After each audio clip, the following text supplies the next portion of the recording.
They weren't kidding. They weren't kidding.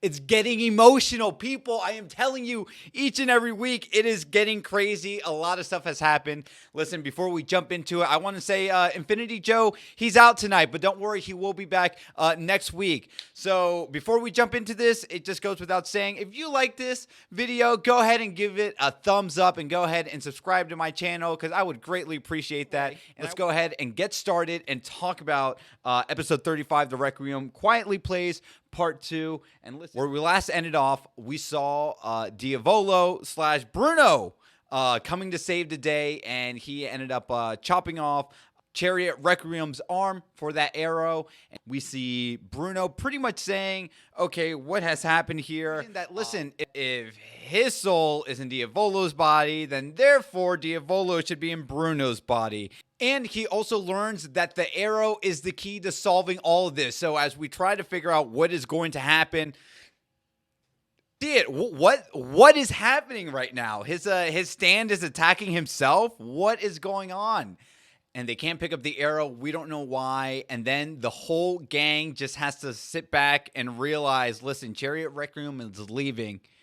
And they're going to let him do that because, dude, he's pretty thick. I mean, listen, when you see someone with a big old booty, you can't stop but help and check out how thick Chariot Requiem is. So just his abilities with the soul swapping thing is one thing, but it's the ultimate defense stand that Polnareff was saying that, hey, he's honoring my last wishes. Next thing we know here, Bruno finally starts waking up, and then when we see the crew reacting, Mista ends up off Bruno, his body. And let me just say, one of the great things with JoJo as a whole is just adaptation from the manga and then having it shown off in the anime just looks fantastic. You know, when we see the gunshots going, it just looks so amazing, and I just have to commend the artwork, and that's why I'm going to let this be a full screen. Every time you see an image be a full screen, I just got to show some love. And then, of course, well, now that we know that the bad guy is shot, Diavolo is out, I mean, that's it. Golden experience, golden win is done, right? We see Narancia here saying, hey, man, you know, when all this is done, I can't wait to go back to school. I can't wait to have my pizza. I just can't wait to do all this stuff. And, of course, they have to pull all of our heartstrings and knowing, I want to hang out with Fugo. Don't you want to hang out with Fugo? Yes, we all want to hang out with Fugo. Fugo left halfway through the show. Of course I want to hang out with him. Now, how boring would that be if that's how the show ended? Of course it wasn't going to end like that. And this is where it gets so good, people. I just need you to acknowledge it goes to this somber music of like, oh, we just finished, right? This is like some Lord of the Rings, like happily ever after music. And next thing you know, the music stops. And if you guys actually stop it in just half a second, you see the animation of the boss's stand in effect. Silence. Oh, man. I mean, this death, it looked painful. I mean, shit. When anyone goes out in a journey or in a movie saying, hey, honey, you know what? I've been working here for 20 years, but after I do this last dangerous job, I'm going to go ahead and retire, and I'm going to have that pizza, and we're going to just hang out with Fugo. People, you know he had to die. Oh, I'm glad we did this. And expect to be okay. You're going to die. I mean, he's dead. I love the simple just send-off where, man, even Fugo had to turn around and just see, like, whoa, like something creepy happened. And if Fugo felt it afar, I mean, we definitely felt it afar. And I do like the little tribute where, you know, you see the Aerosmith silhouette background into the clouds floating into heaven. And, you know, we end up finding out from Giorno that, listen, I can heal the body, but the soul left and we can't do anything about it. So now Giorno's back in his body and everyone's crying. But this is how amazing part 5 is, people. We don't have time to mourn because the boss is around. So if the boss is around, we have to leave. I mean, how great is that? And can we just talk about everyone's deaths here for a second? In part 5, we lost Abakio. We lost Polnareff.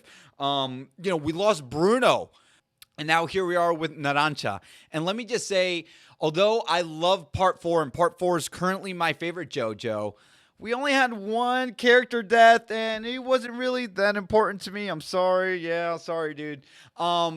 In part 5, and I think that's just what makes for great storytelling, because I'm so emotionally invested and I care so much about these characters. Seeing another one hurts. And of course, seeing the youngest person in the crew, Narancia, die, and just visceral. That was some crazy shit. I mean, much better than how they handled it in the PS2 game, that's for sure. So now, after his death, we try to figure out what exactly has happened here, right? And then it's Polnareff who puts 2 and 2 together, because we found out from previous episodes, of course, that the boss has a split personality disorder, and that, listen, he ends up breaking it down for all of us. If you grow up having a very traumatic experience as a child, a horrific traumatic experience, you'll develop different personalities. And it's even said that the physical traits of one personality can engulf the other, and that over time, as you become an adult, there will be one personality that completely just takes over of the other one, but you will always have that split personality, right? So that's some kind of scary shit. And when the crew finds this out, Giorno's like, hey man, we don't got time to take care of you, R.I.P. Narancia, but we got to get out, and we just got to figure out the situation here. The boss is smart, and why did he attack Narancia? Because we know Aerosmith's